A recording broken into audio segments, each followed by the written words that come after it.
Hey, good morning, guys. This is day two, round two.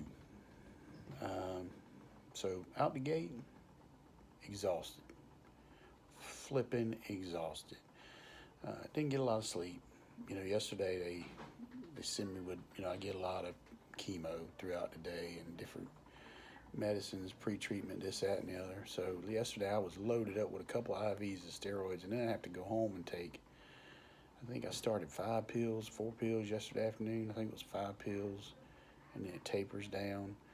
Um, so anyway, I was very tired, very exhausted, and could not sleep a wink.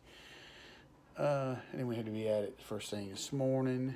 However, yesterday while I was in the chair, I was able to do a little digging into Timothy. So I do got something for you. I'm going to start though, as always, and say good morning to everyone. No coffee yet. I might. I hate asking these nurses because they are all so sweet and kind, but they will bring me a cup of coffee if I ask. But I'm probably going to finish shooting the video. I'm going to make my own probably. I just wander around when I want to, wherever I go. Wherever I want to go, I go. They don't fuss at me too much. I got to carry all this stuff with me anyway, so what's the difference? I guess I can give you all a little. Right now, I'm probably still doing some pre-meds. There's a lot of that, and flushing and this and that and the other. So praises. I think yesterday went well. And then I got home and I didn't feel too bad yesterday. I was tired, didn't want to do a whole lot when we got home. Took a couple jabs at Katie, messing with Katie. She pokes back, so you ain't got to worry about her defending herself or handling herself. She got it covered. I think I even posted on Facebook, well, Katie got jokes tonight. Yeah, she was feeling pretty good about herself yesterday. Um, but anyway, praise, she went in today to Windsor. She's getting her TB test read, and then I think it's going to be her gold. Leah dropped me off this morning because they're still doing that I can't ride nowhere thing. So Katie's going to pick me up, and then I'm going to go home. I'm going to leave today, so I'm not going to do any work. I've been texting already and stuff, and that's not a big deal, but I will continue to do that. Anyway, look here. Y'all can see my old, I know y'all showed y'all the port and how they pumping all this stuff right in they love that vein going directly to the heart. But anyway, this is what I want y'all to see. Booyah. The only time this sucker comes from around my neck is if I'm going through an x-ray machine. Uh, and I want to differentiate to me the difference. When I was young, my mother, or possibly my mom and dad, gave me a St. Christopher emblem. And then, of course, I guess it's been 11, 12 years ago now, and I wore it. And it said, St. Christopher, protect us. And if you'd asked me then, even as agnostic, I'd have said, yeah, there's something to this necklace. This necklace has kept me safe for a very long time. But when I came to know Christ, um, one day it kind of dawned on me that it ain't St. Christopher protecting me. And so I told my wife, I said, you know what? As much as I love this necklace, I need a new one. I need something that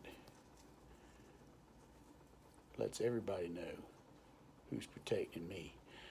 So anyway, y'all got to see that's what started this all. Y'all see my necklace and my bare chest, my big manly chest. Look at that big manly chest with all them ports. So that's the hair. So that's part of the hair that Leah probably be all right with leaving. The nose, the ears, all that kind of stuff. So yeah, praise. I suppose yesterday was a good day. Leah got home, had a good day. We were sitting on the porch, and me and Kate started laughing because a big old moth, that sucker was that big, landed on Leah's face. And I was like, oh my God, dude, he is attacking you. And so we all freaked out, and Leah flew it off, slapped it off the porch or whatever. And then Katie reminded me when she was a kid, I told her that all moths attack people's face and suck their brains out. Evidently, I told her this when she was real little, and maybe she believed it for a while, but she told me last night, and I said, well, evidently it stuck with you. Well, about 10 minutes after that, a different moth lands on my face. So I start freaking out. I slap it. I slap it onto Leah. So then Leah was not happy with me at all. She's like, dude, what are you doing? So anyway, we get that all worked out and sorted, and we're all talking about it. And Katie's laughing. She's still laughing. And 5 minutes later, another moth right on my face. I did it again, just out of instinct. I slapped it right over there on Leah, which kind of reminds me of a story that hashtag Pastor Blaster. I'm pretty sure Jimmy probably been waiting for a while for me to tell this story. Jimmy and I don't exactly remember this thing exactly the same way. I have a little different spin on it than Jimmy and the rest, the entire remaining portion of the missions team remembers it. But we went to Puerto Rico, the mountains of Abenito, to see Bubba Rico, Pastor Miguel. Great guy, man. Amazing servant of the Lord. Man, he's had some battles he's had to fight too, but you know what, man?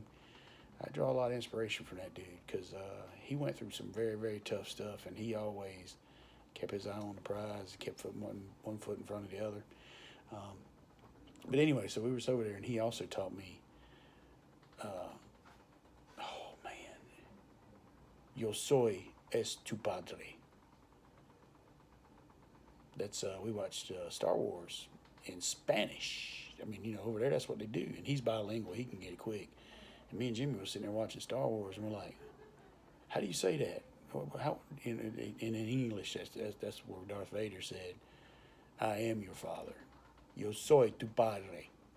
So anyway, yo soy tu padre. But over the story, I had to drop a pin because I'm tired and I'm got that. The nurse told me today it's official. Yes, there is a thing called chemo brain, and one of the many side effects is that you will absolutely forget a ton of stuff every day. It's a real issue, and it's been a big issue for me. That probably has been the biggest issue for me, next to headaches. And on occasion there's nausea, but there's a tremendous amount of fatigue. Anyway, so we go over on this mission trip, and every morning we would start out, we would pray together, and we'd kind of get in the Word, and then we'd go out and we'd do all these great works or whatever. Then we would come back home and do a Bible study. We had cleaned out this little area. I'm sorry. We had cleaned out a lot of little areas and we were making stuff happen. We were sitting in a little area. It was a sitting area, and we were doing a Bible study. And in the middle of the Bible study, right, we heard, I think we heard, it's been a while, but I think we heard a scamper. Jimmy was sitting directly across from me, and on this particular night, Heather Crosby, who was an amazing youth minister at River Springs and just a great person, was, I think, leading this study. We all took turns leading them, and the attendance was low on the nights I led. I think I was the only one there probably. But anyway, Heather, this was a packed house for Heather. But we were sitting there on the couch, and all of a sudden Jimmy kind of jumps back in his chair, and I swear to you, like, what is it, Roger Rabbit? His eyes went, "Barrant, barrant." And that, not scared, because I am not scared or afraid of anything, but that startled me when Jimmy acted like a 4-year-old girl at something he had seen. Well, we rewind. We had heard a little scampering. And I think that the rat, and it was, we called him, he got a name, and I'm pretty sure, I don't know who, maybe I did an artist rendition, or maybe Jimmy did an artist rendition, but I'm going to tell y'all Jimmy's story. Not the truth, not even close. But this is how Jimmy tells you this story goes down. So at that point, the mouse, Jimmy says, ran up my leg. And kind of in the same mindset I did with the moth, my natural instinct was to shake my leg and kick it off, whatever it was. Well, evidently I kicked it onto Leah. And his name was El Tigre Raton, which means a tiger rat. I'm fixing it. See, I'm just showing you. I'm putting my fingers together. This is how big that El Tigre Raton was. So Jimmy's version of the story says that at that point I kicked the mouse onto my wife. Then I ran screaming and jumping with my hands in the air and ran over to my bed and jumped up on it. And then I think Leah dealt with the mouse. Not exactly how I remember it, but anyway. There's no video evidence of anything to support or collaborate with Jimmy on this story. I mean, yes, there are a few other missionaries who are sworn to tell the truth, the whole truth, and nothing but the truth. I just don't remember it happened that way. But anyway, so yeah, that was kind of interesting with the moth last night. And then, of course, El Tigre Raton showed up over and over throughout my life after that point. There would be pictures of El Tigre Raton left to places where I would find it. Poems written about El Tigre Raton.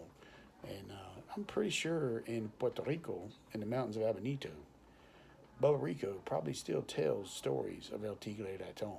But I will tell you this. I always get my man. Before we left that week, El Tigre Raton was a trophy mount, baby. I actually have a photo of Jimmy holding up El Tigre Raton, acting like he's going to eat it.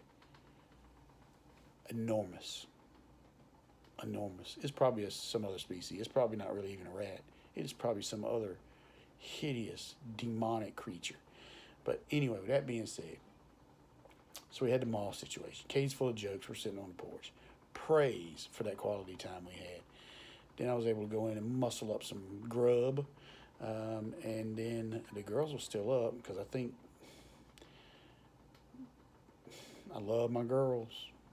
But man, they can procrastinate. Now, they do a great job when they do things. But I don't know that they were supposed to do her taxes last night. Pause.